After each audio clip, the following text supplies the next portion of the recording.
کسی نبی کا حلیہ کتابوں میں کوئی نہیں ہے، میرے نبی کا پورا حلیہ موجود ہے۔ آپ جب ہجرت کر کے گئے اور راستے میں ایک جگہ بھوک لگی تو ایک خیمہ تھا، وہاں ایک بڑھیا مائی بیٹھی ہوئی تھی، تو حضرت ابو بکر نے کہا ماں جی کچھ کھانے کو ملے گا؟ کہا بیٹا کچھ نہیں ہے، قحط کا زمانہ ہے۔ تو ہمارے نبی نے فرمایا ماں جی اس بکری سے دودھ نکال لوں؟ تو وہ بکری ایک تو وہ اس کی بکرے سے ملائی نہیں ہوئی تھی، اور دوسرا کمزور، تو اس نے کہا بیٹا اس کی تو بکرے سے ملائی بھی نہیں ہوئی، ملاپ ہی نہیں ہوا، اور دوسرا اس کے اوپر صرف کھال ہی کھال ہے، گوشت ہی کوئی نہیں، دودھ کہاں سے آئے گا؟ کہا اب مجھے اجازت دے دو کل لے لو۔ اب چونکہ وہ ایک بڑی عجیب سی بات ہو رہی تھی نا، تو اس نے آپ کو ایسے غور سے دیکھنا شروع کیا، یا تو یہ کوئی عرب نہیں ہے، یا یہ جانتا نہیں ہے کہ بن بیاہی بکری، اور وہ بھی صرف چمڑا، آپ نے ایسے ڈول اس کے نیچے رکھا اور اس کے تھنوں کو ہاتھ لگایا تو وہ لٹک کے نیچے آ گئے۔ ایک بکری میں ایک گلاس دودھ ہوتا ہے، چھوٹا گلاس، آپ نکالتے گئے، وہ پورا برتن بھر گیا، فل بھر گیا۔ تو آپ نے پہلے ابو بکر کو پلایا، پھر عامر بن فہیرہ کو پلایا، پھر وہ جو رہبر تھا اس کو پلایا، بعد میں خود پیا، اور پھر بکری کے نیچے بیٹھے، پھر پورا بھر دیا، چھوڑ کے چلے گئے۔ ایک بکری کی عمر ہوتی ہے میکسیمم 7 سال، اس کے بعد وہ یا ذبح کر لو یا وہ مر جائے گی۔ یہ بکری 22 سال زندہ رہی ان ہاتھوں کی برکت سے، اور ذبح نہیں ہوئی، مر گئی، ذبح نہیں۔ حضرت عثمان کے زمانے میں جا کے جس بکری مری ہے، تو اس کا خامد آیا، تو انہیں جب دودھ دیکھا کہنے لگا کرما لی ہے، دودھ کتوں آ گیا، اور یہ دودھ کہاں سے آیا ہے؟ وہ کہنے لگی ہے اس بکری سے۔ کہا تیری عقل ٹھکانے ہے، دماغ ٹھیک ہے تیرا؟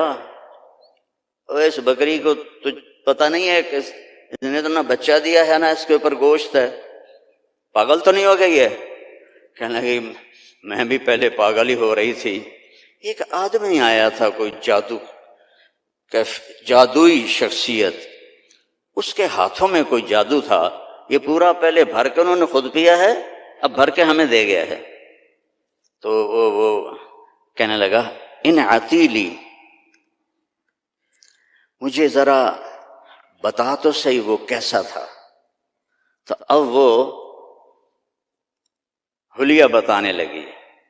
تو آپ پہلے صرف الفاظ سنو کہ اس میں کیا موسیقی ہے، اور کیا رنگ ہے جملوں کا، اور کیا ایسے موتی پروئے ہوئے ہیں۔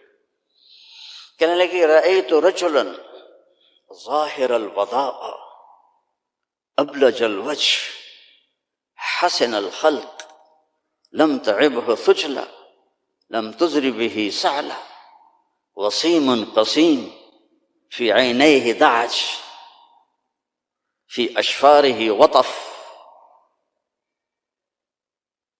في لحيته كثافة في عنقه سطع يتلألأ وجهه تلألؤ القمر ليلة البدر إن تكلم علاه الوقار وإن تكلم علاه الوقار وإن سكت علاه الحياء إن تكلم علاه النور وإن سكت علاه الوقار لم تر عيني مثله قط۔ میں نے ایک آدمی دیکھا ظاہر الوجاہ، جس کو دیکھتے ہی دل پکڑا جاتا تھا۔ کئیوں کو دیکھ کے دل کریں بھائی نس جاویے۔ میں اپنی فیملی، ہماری ذمہ دار فیملی، نہ کسی کو پتہ داڑھی کیا ہوتی ہے، پگڑی کیا ہوتی ہے۔ میں یہ 1971 میں 4 مہینے تبلیغ میں لگائے، داڑھی رکھی، تو جب واپس آیا تو سارے گھروں میں خبر پھیل گئی بھی طارق جمیل آ گیا۔ تو میرے گھر کے سارے چھوٹے بچے اتنے کوئی 15-20 بچے دوڑ، طارق بھائی آ گئے، طارق بھائی آ گئے، طارق بھائی آ گئے۔ تو جو ہی انہوں نے مجھے دیکھا تو ایک میری کزن، اب تو ماشاءاللہ بچوں والی، کہ ہائے بلا آ گئی، بلا آ گئی، سارے دوڑ گئے۔ پنجابی میں کہا بھوا بھوا آ گیا، بھوا آ گیا، سب دوڑ گئے۔ لیکن یہ کون ہے؟ دل کو پکڑ لیتا ہے۔ ابلج الوجہ، یوں لگتا ہے جیسے 14ویں کا چاند کپڑے پہن کے زمین پہ آ گیا۔ حسن الخلق، انتہائی سر سے لے کر پاؤں تک انتہائی خوبصورت۔ لم تعبہ سجلا، پیٹ نہیں نکلا ہوا، برابر۔ پیٹ نہ نکلنے دیا کرو، خاص طور پر جو مولوی ہیں نا، ان کو نصیحت کرتا ہوں، باقیوں کو بھی کہتا ہوں، دب کے نہ کھایا کرو، بچا کے کھایا کرو۔ میرے نبی کی سنت ہے، پیٹ ادھر ہوتا ہے، خود ادھر ہوتا ہے۔ وَلَمْ تُسْرِ بِهِ سَهْلًا، نہ اتنا پتلا تھا کہ بے روب ہو جائے۔ وسیم، وسیم کسے کہتے ہیں؟ جس کو دیکھنے سے دل نہ بھرے، اس کو وسیم کہتے ہیں۔ اور یہ دنیا میں ایک آیا ہے، نہ پہلے کوئی آیا نہ آئندہ کوئی آئے گا۔ یوسف علیہ السلام حسین تھے، ہمارے نبی وسیم تھے۔ وسیم وہ ہوتا ہے جس کو دیکھ کر جی نہ بھرے، آنکھ نہ بھرے۔ 93 میں میری جماعت گئی کینیڈا، تو میں نے خود کہا یار وہ نیاگرا دیکھنی ہے، ٹھیک ہے، وہ ہمیں لے گئے۔ پھر 2000 میں دوبارہ جماعت گئی تو میں نے نہیں کہا، مقامیوں نے کہا نیاگرا چلے، میں نے کہا چلو۔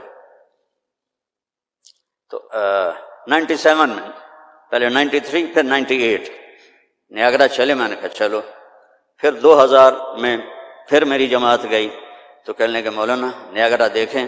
میں کہا یار پانی ہے، ویکھ تا لیا، ہن کی ویکھنا، دفع کرو دفع کرو۔